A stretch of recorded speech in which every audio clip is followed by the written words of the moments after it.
Friends, we have discussed up to this point what I mean by inventory management, and I have discussed what are the methods and what are the techniques.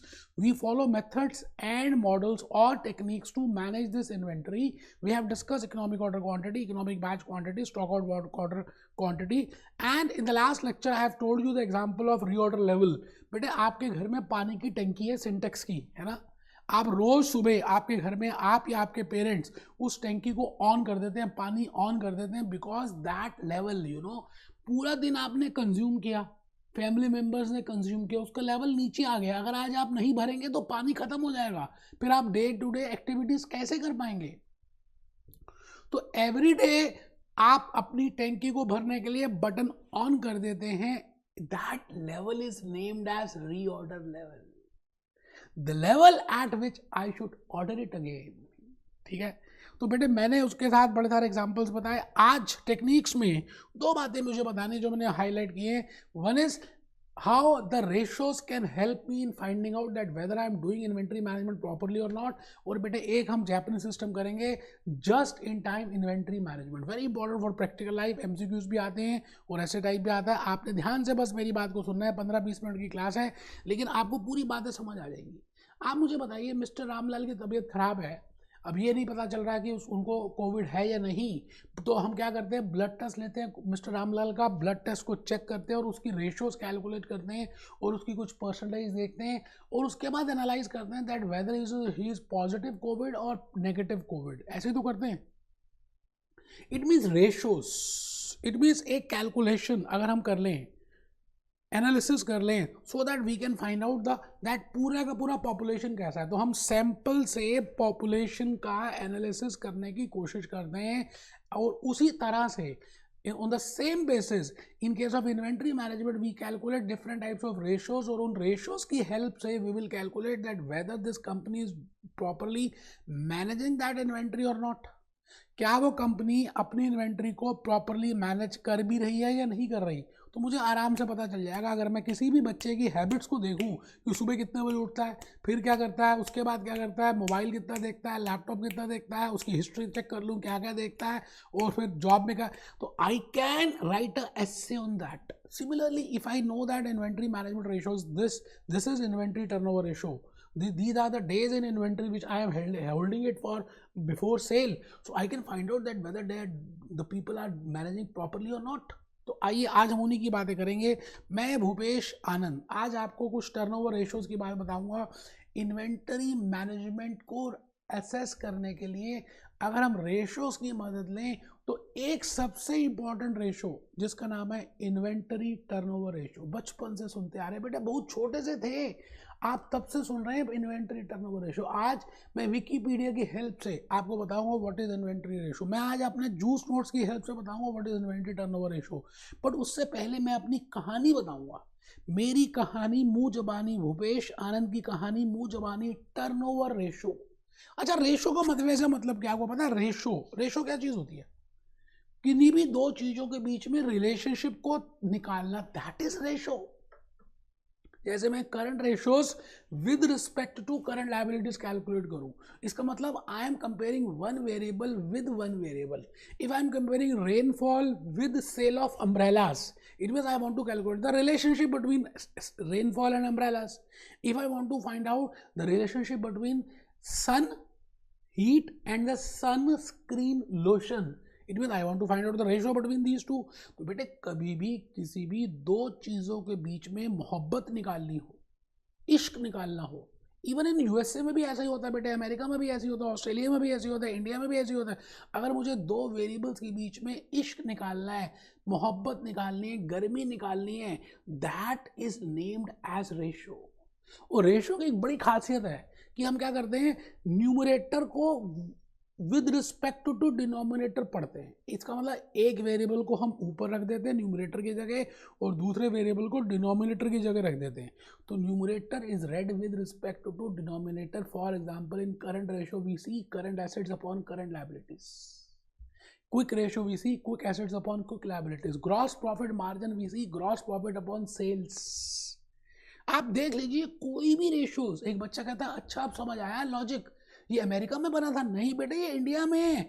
American ने हमारे से चोरी कर लिया होगा, मैं तो ये मानता हूँ। इंडियंस क्या बात करेंगे बेटा। तो द सिलेबस ऐसा नहीं है कि जो उन्होंने सिलेबस दे दिया बेटा, सवाल हुआ कि वो जल्दी डेवलप कर गए, उन्होंने जल्दी फाइनेंशियल सिस्टम्स बना दिया, they have developed their own courses and they have demand, they have control the market. So because of that only we are doing now CMA USA।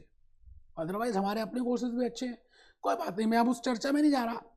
मैं ये डिस्कस करना चाहता हूँ, I want to say you that if I want to find out that whether this company, whether this ABC, whether this Apollo tires, whether this Dunlop tires, whether this Radial tires, whether this MRF tires, whether they are doing good or not, तो बेटे मैं tyre industry की on an average inventory turnover ratio calculate करूंगा और फिर उस बड़े पापा इंडस्ट्री की एवरेज को कंपेयर करूंगा MRF से, अपोलो से, डनलप से, अलग अलग कंपनीज से। तो आज मैंने वही बताना है, रजिस्टर ओपन कर लीजिए। Inventory turnover ratios are with respect to turnover. अच्छा, टर्नओवर रेशो में खासियत है, जैसे सेल्स टर्नओवर रेशो है ना, sorry fixed asset turnover ratio, ठीक है, वर्किंग कैपिटल टर्नओवर रेशो, ठीक है जी, accounts receivables turnover ratio, inventory turnover ratio. आप देखिए किसी भी चीज को मैं सेल्स के साथ, इनकम स्टेटमेंट के आइटम्स को I can relate with sales, क्योंकि सेल्स एक बड़े पापा हैं। आप जो भी कुछ कर रहे हो वो सेल्स के लिए ही तो कर रहे हो। आप वर्किंग कैपिटल अपने पास रखते हो, आप अपने पास इन्वेंट्री रखते हो, आप रिसीवेबल्स रखते हो, आप एक्सपेंसेस कर रहे हो, आप कॉस्ट इनकर कर रहे हो, it is because you want to do sales. So I can relate each and every debit item of my income statement, of my statement of comprehensive income as per IFRS with sales, with turnover. So दो ratios जहां पर मेरी मैं मोहब्बत निकालता हूं turnover के साथ, उनका नाम है टर्न ओवर रेशोस। तो आज उसी में से एक रेशो हम करने वाले हैं जिसका नाम है इन्वेंटरी टर्नओवर रेशो।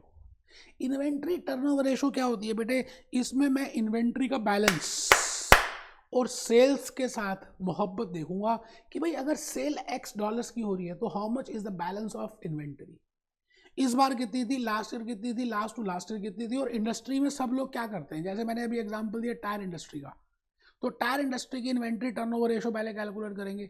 अच्छा, इन्वेंट्री टर्नओवर रेशो क्या होती है वो देखेंगे, मैं numerator upon denominator.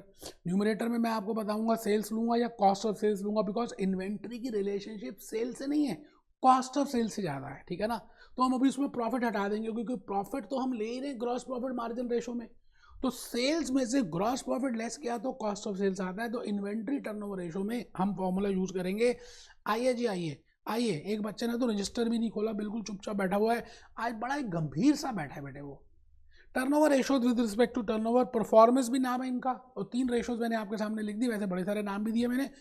Inventory turnover we have did in section A, जब हमने एनालिसिस किया तो सारा बताया था, बट मैंने आपको बताया कि आपको इस तरह से चलना है, पहले सेक्शन बी के जो यूनिट्स में करा रहा हूँ, फिर जो जैसे जैसे मैंने लेक्चर्स में बताया, अगर आप वैसा करते हैं, मुझे खून दो, मैं आज़ादी दूंगा। Inventory turnover, account receivables turnover, accounts payable turnover. अब आप हायर द बेटर क्यों है बेटे, ऐसा जरूरी है कि सारी रेशो हायर द बेटर होती है। मैं कहता हूँ आपका blood pressure higher the better होगा क्या, sugar level higher the better होगा, नहीं।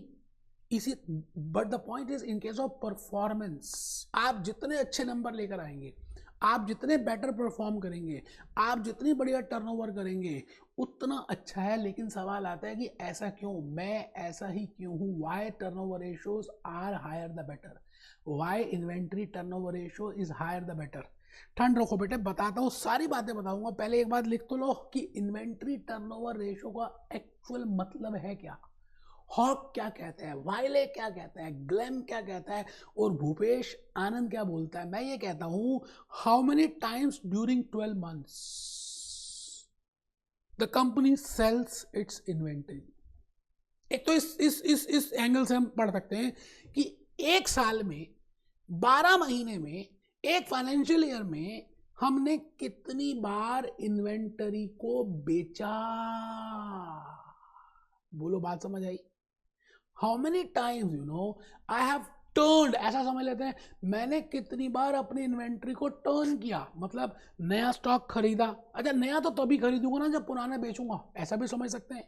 How many times I have purchase new stock and sold old, purchase new and sold old, that is named as turnover. जैसे छोटे से बच्चे होते हैं ना, टर्न करते हैं, इसका मतलब टर्न का मतलब क्या है, पुराना स्टॉक गया, टर्न हुआ और नया आ गया, फिर पुराना चला गया, फिर नया आ गया, अब ये जो नया वो पुराना बन गया कुछ दिनों, वो चला गया, फिर नया, फिर ऐसे। It means maximum number of times, अगर एक कंपनी की इन्वेंट्री टर्नओवर रेशियो 6 टाइम्स है, तो मैं ये कह सकता हूं कि 12 महीने में 6 बार इन्होंने अपना स्टॉक नया लिया। या ये भी कह सकते हैं कि they have sold their stock within 2 months. It means they are selling their goods within a gap of 2 months because they are purchasing 6 times in a year. It means they are selling after a gap of 2 months. And if a company has a 12 times as inventory turnover ratio, it means that company is selling the stock within 1 month. कौन सी अच्छी आप बताओ।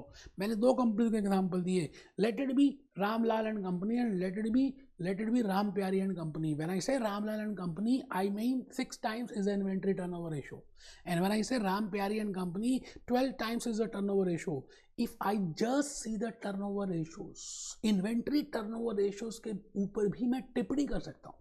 I can give a comment that Ram Pyari and company is doing better because the ratio is 12 times. It means that they are selling their stock within 1 month. It means that their product is in high demand.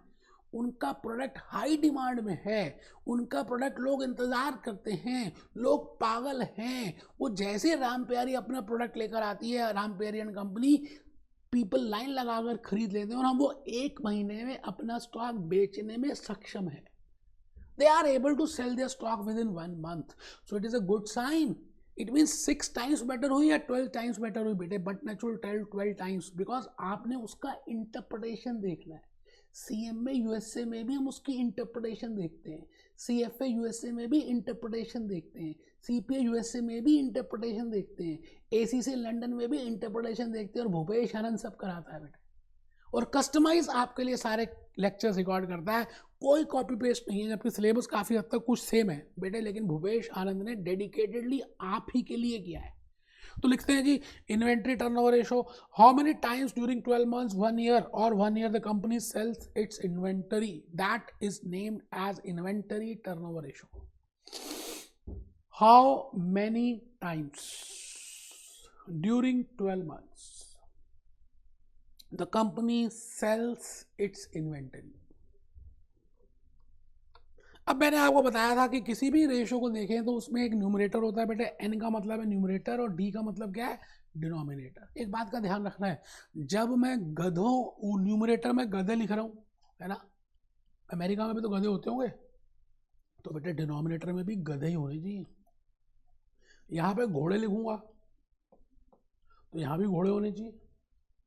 The point which I want to say you is that if I am taking the numerator for 12 months, then denominator should also be for 12 months. If I am taking the numerator for 6 months, the denominator should be for 6 months. But the point is, we always take numerator if I want to calculate inventory turnover ratio on annual basis. बेटे हम annual basis पे निकालते हैं, इसलिए जो हम नीचे लेंगे वो भी annual basis पे ही लेंगे। आइए जी फॉर्मूला देख लें। आइए, ये मैंने बताई दिया आपको कि 1 साल में कितनी बार हम पुरानी इन्वेंट्री को बेचते हैं और नई इन्वेंट्री खरीदते हैं, उसका नाम है inventory turnover ratio.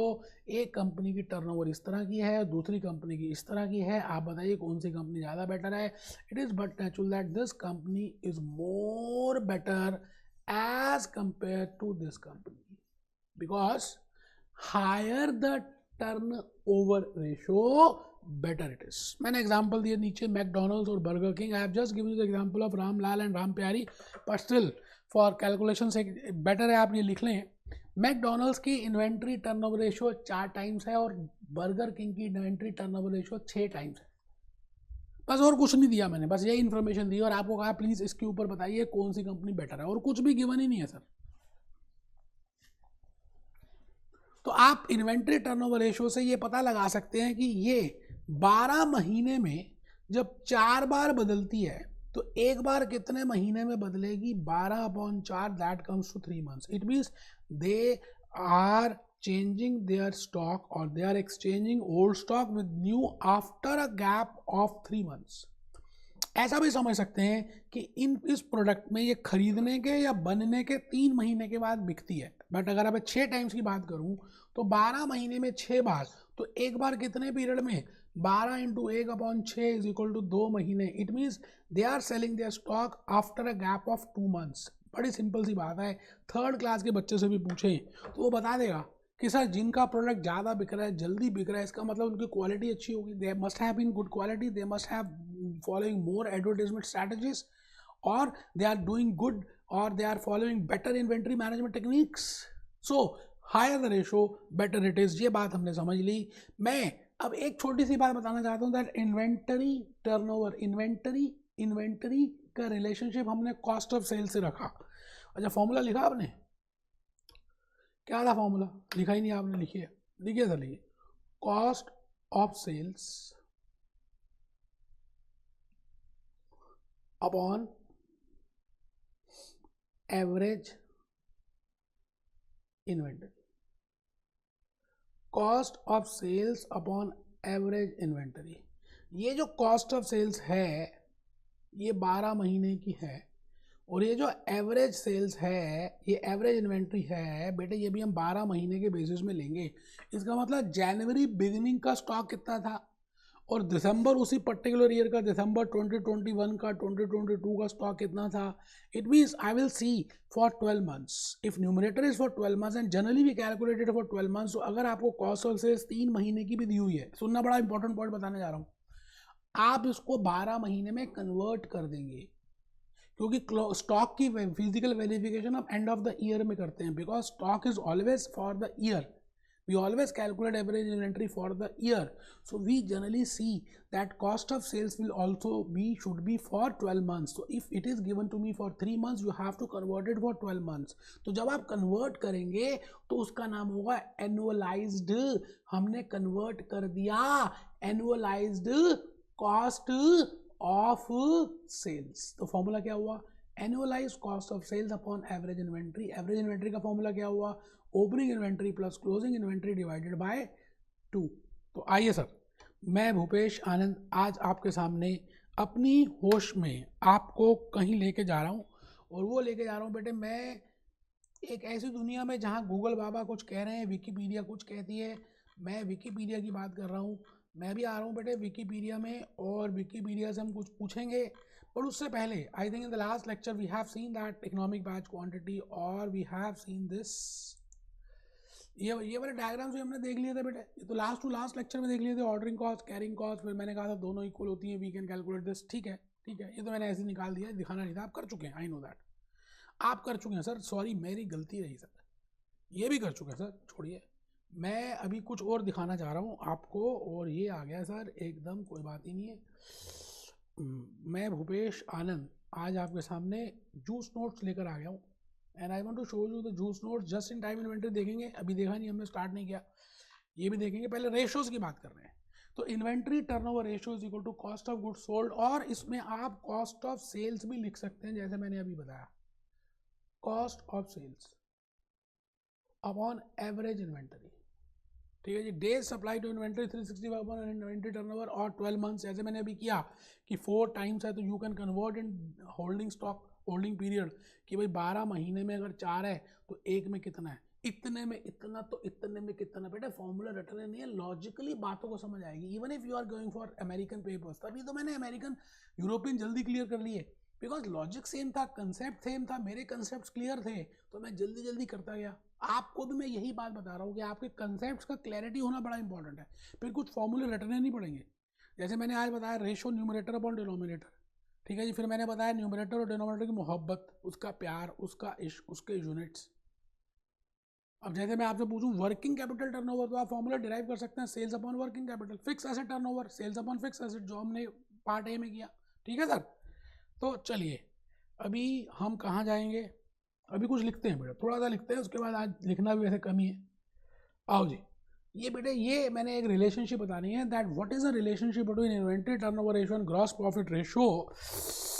Both are positively related, आपस में दोनों पॉजिटिवली रिलेटेड हैं, जैसे दीपिका पादुकोण और Ranveer, because now they are husband and wife. अगर आप ध्यान से देखें तो रणवीर की जो स्टेटमेंट होती है वही दीपिका की स्टेटमेंट होती है, और जो दीपिका बोलती है बिल्कुल उसी तरह से रणवीर बोलता है। आप रणवीर कपूर की बात नहीं कर रहे, रणवीर कपूर और आलिया भट्ट, रणवीर कपूर और Katrina Kaif. It means relationship का मतलब है उनके बीच में आंख मटक का प्यार, मोहब्बत, लड़ाई, दुश्मनी क्या चल रही है, that now there can be a positive relationship or there can be a negative relationship. So I want to just tell you that inventory turnover and gross profit ratio what are their relationship. तो मैंने उसके लिए क्या किया, एक छोटा सा डब्बा बना दिया।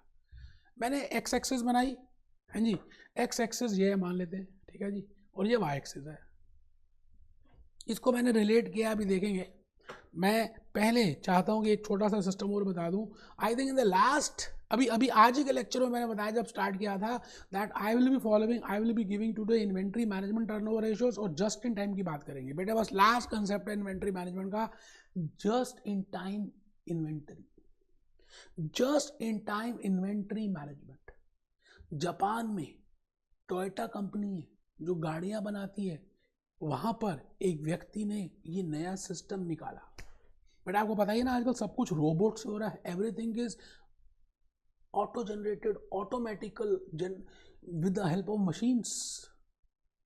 तो आने वाला ज़माना कैसा है वो बताने जा रहे हैं just in time inventory management से। नो डाउट अभी हम फॉलो नहीं कर रहे, कुछ कंट्रीज़ में हो रहा होगा, उन कंट्रीज़ में भी, कुछ कंपनीज़ में, क्योंकि इसके लिए बड़ा सारा प्रॉब्लम आता है, बहुत सारी चीज़ों का ध्यान रखना पड़ता है। मैं इसको समझाने के लिए मैकडोनल्ड का केस स्टडी लूँगा। आप कभी मैकडोनल्ड गए, आपने कभी वहाँ पे खड़े होते हैं, आप जैसे ही ऑर्डर करते हैं, वो जो ऑर्डर ले रहा होता है वो आवाज़ मारता है,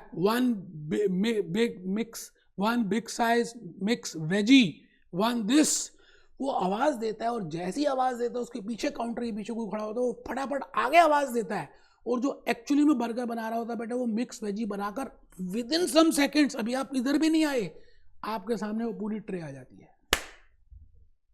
पहले बर्गर नहीं बनाया होता उन्होंने, ऐसा नहीं कि पहले ही बर्गर बना के रख दिए, उनको स्टॉक कर रहे हैं, जैसे आए निकाल के दे दिया, बेटे उसी समय बनाते हैं।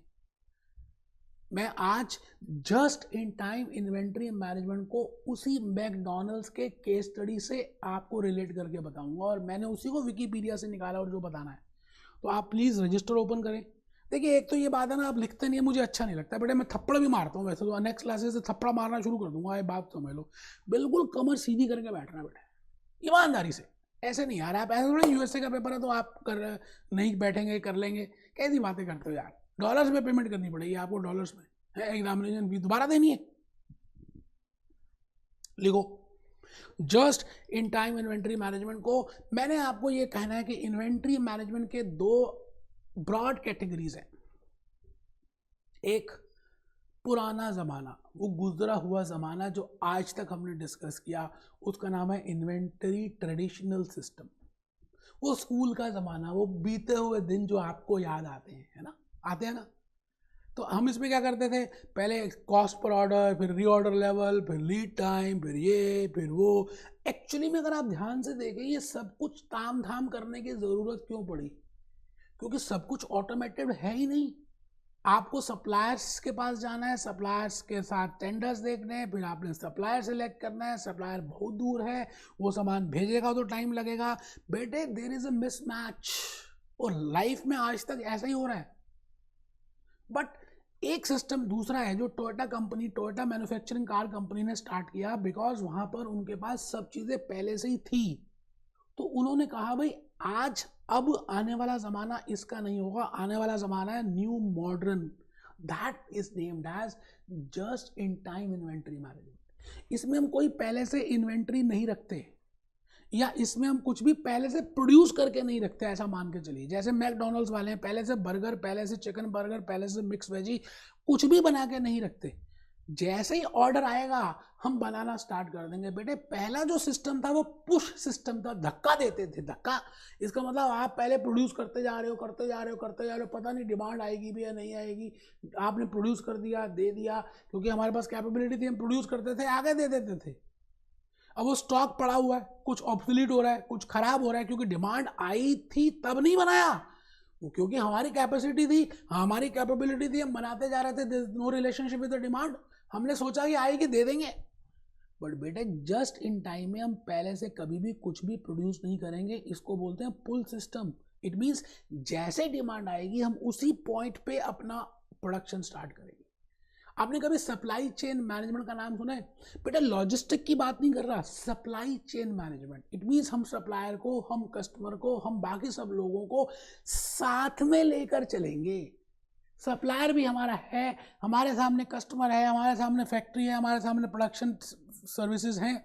तो जैसे ही ऑर्डर आएगा हम सबको ऑन कर देंगे। जैसे मैकडोनल्ड्स में जैसे ही ऑर्डर आता है हम फटाफट प्रोडक्शन स्टार्ट कर देते हैं। That is named as just in time. इसके बेनिफिट्स भी हैं कि आपको कोई स्टॉक रखने की ज़रूरत नहीं है, कैरिंग कॉस्ट की कोई ज़रूरत नहीं है, बिकॉज सब कुछ पहले से ही उसी समय हम ले रहे हैं। तो आइए जी उसी को देख रहे हैं। इन्वेंट्री मैनेजमेंट में हमने दो सिस्टम्स कर दिए, ट्रेडिशनल और मॉडर्न। मॉडर्न के नीचे मैंने लिख दिया जस्ट इन टाइम और उसके नीचे लिखा सप्लाई चेन मैनेजमेंट। ठीक है जी, आपको लॉजिक समझना है। What is the meaning of logic of this just in time system?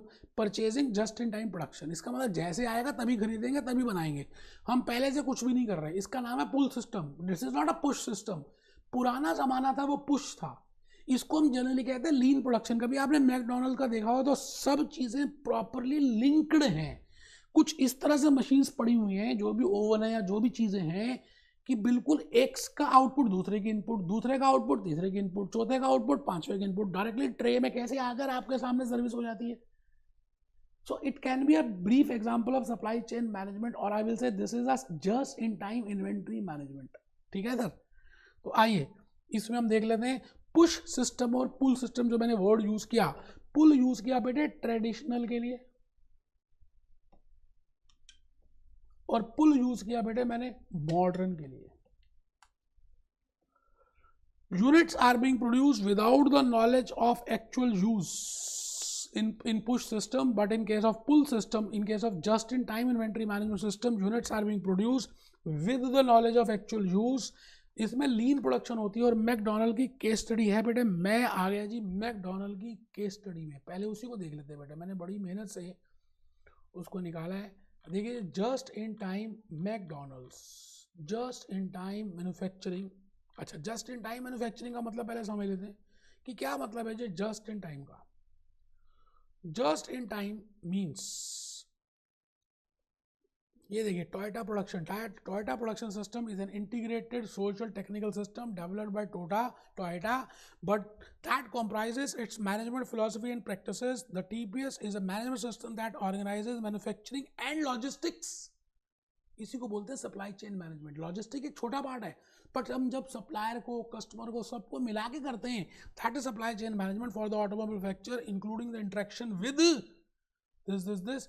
देखिए आ गया ना सप्लाई चेन मैनेजमेंट। मैंने बताया था ना सप्लाई चेन मैनेजमेंट का मतलब यहाँ पे it is small part of supply chain management. ठीक है, अब आइए जी मैकडोनल्ड्स। मैं आ गया मैकडोनल्ड्स में। कहाँ हो मैकडोनल्ड्स? मेरा तो बर्गर खाने का मन कर रहा है। कहाँ हो मैकडोनल्ड्स? ये रहा जी मैकडोनल्ड्स, ये रहा मैकडोनल्ड्स।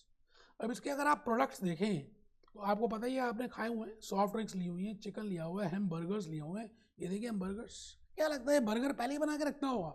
नहीं, they are following just in time inventory management system. किसी भी तरह के, चाहे वो चिकन के क्यों ना हो, चाहे वो फ्रेंच फ्राइज क्यों ना हो, चाहे वो सॉफ्ट ड्रिंक्स क्यों ना हो, चाहे वो मिल्क शेक्स क्यों ना हो, they follow just in inventory, that is pull system. ठीक है सर, तो अब आपको थोड़ा सा एक आइडिया रहेगा, याद भी रहेगा। इसीलिए मैं विकीपीडिया दिखा रहा हूँ कि आप विजुलाइज करेंगे ना तो आपको चीज़ें याद आ जाएंगी। अब आप इस लेक्चर को किसी से भी कंपेयर करें बेटे, कोई गूगल नहीं दिखा रहा, कोई विकीपीडिया से नहीं बता रहा, कोई जूस नोट्स नहीं दे रहा, कोई हॉक वेल ग्लेमनेस तीनों को मिक्सचर नहीं दे रहा, कोई लॉजिक्स नहीं बता रहा। बेटे भूपेश आनंद आपको A to Z सब बताने की कोशिश कर रहा है। ठीक है जी, अब आइए विकीपीडिया हैज इंट्रोड्यूस, तो पता ही आपको मैकडोनल्ड्स कहाँ पे इंट्रोड्यूस हुआ था, उसमें नहीं जा रहे हम। ठीक है सर, तो मैं आपसे ये कहना चाहता हूँ that they are following supply chain management and they are doing good and they are giving good free, you know, they are managing their inventory at the best level. और आपने कभी इनके सेल आउटलेट्स देखे हो, cell outlets, तो वहाँ पर आपको पता ही, आप गए हुए बेटा, कैसे होता है उसमें सेल आउटलेट्स कैसे हैं बताइए आप मेरे को। सेल आउटलेट्स में आगे खड़े होते हैं लोग, पीछे खड़े होते हैं, उसके बाद एक टीम होती है, एक पूरी लेवल ऑफ चेन होती है। पहले वाले लोग फ्रंट बेंच पे जो बैठे होते हैं, जो खड़े होते हैं, फिर सेकंड, फिर थर्ड वाले एक्चुअली में प्रोड्यूस कर रहे होते हैं, वो सेकंड को देते हैं, सेकंड वाले आगे को देते हैं, और बीच में मशीन्स होती हैं। किस तरह से this production is named as lean production when all the things are integrated with each other, that is named as lean production and that system is named as just in time. मुझे नहीं लगता after some period 10-15-20 साल लगेंगे, मुझे लग रहा है कि आफ्टर सम पीरियड ये आ जाएगा system, but up to today's extent it is not there. No doubt आएगा, हम उसी उम्मीद में हैं जिससे कि हमारी कैरिंग कॉस्ट कम हो जाएगी. ठीक है जी. तो अब आ रहा हूं मैं एक बार अपने जूस नोट्स में आपको बताने के लिए कि मैंने अभी तक क्या क्या करा दिया. लो जी, कैश इन्वेंट्री मैनेजमेंट का समापन होने जा रहा है. We have seen just in time. Just in time में हमने क्या क्या सीखा. It is an inventory system. The storage of inventory is treated as a non value adding activity. GIT minimizes inventory management by having material arrive at the time they are needed. जब चाहिए तभी. Waste क्यों करना यार. All material inventories and their associated carrying are reduced or eliminated entirely. Binding agreement with the suppliers. This is supply chain management. Suppliers को पहले से ही अपनी फैमिली मानना, कस्टमर्स के बेसिस में अपने यूनिट्स को डेवलप करना. मैकडोनल्ड्स यही करता है बेटे. So that is named as just in time.